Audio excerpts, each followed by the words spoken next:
I got involved in urban farming out of a desire to do education.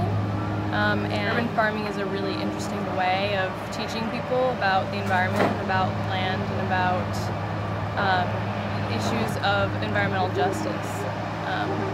And so the Walnut Hill Community Farm started as a project to try to find a place to build a community garden.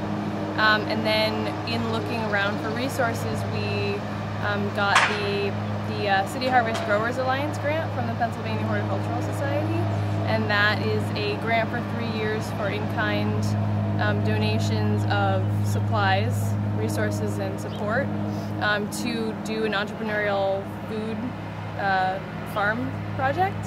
And so we started talking, Nick and I, who run Philly Rooted, started talking to the Enterprise Center, who has this land they lease from SEPTA, and they had done some outreach to the community and asked them what they wanted to see here, and one of the things that they came up with was a garden. And so we partnered, and with the resources from PHS and with the land from the Enterprise Center and the support of the community, we started a community farm, which an urban farm and a community garden behind me, and a small park space.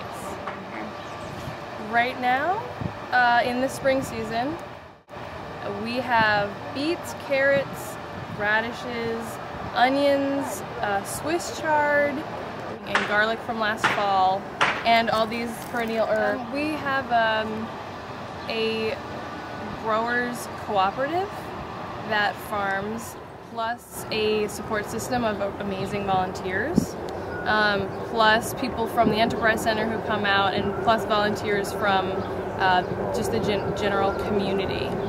So the Growers Cooperative is a group of people who farm and sell the produce and split the profits, and the reason that this is so exciting is that it's a cooperative structure, so people, we make all of our decisions as a group, and everyone has their roles, but everything is run cooperatively.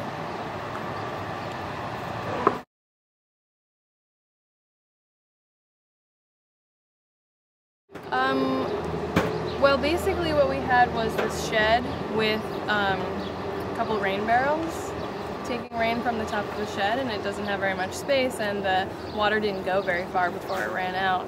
And we thought about drilling a well, or actually we thought about connecting to the city's water system and drilling down to that, and having a metered pit is what it's called, which is basically like a hookup to the water system, and we would have to pay a water bill, and we would be stressing the city's water system, and we didn't really want to do that, and it's very expensive.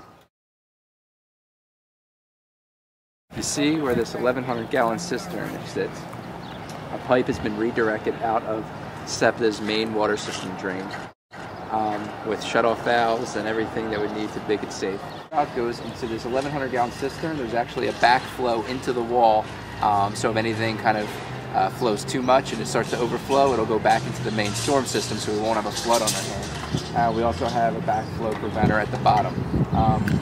It will then connect with a box that is in the ground that connects to an irrigation line that comes all the way up the hill to this nozzle right there. It's just going to bring more attention to the farm, and we're going to be expanding to different markets, expanding the CSA. We can't really expand the size of the farm so much, but we can get better and more efficient at crop rotation.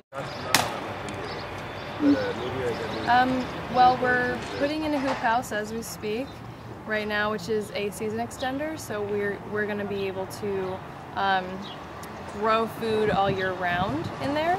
It also has roll-up sides, so in the summer we can allow the air exchange and it'll cool it off. So we can grow all year round. Underneath there we're putting in a orchard, but we can get better and more efficient at crop rotation and use of our space and efficiency in how we're planting. So there's still a lot of growth that can happen.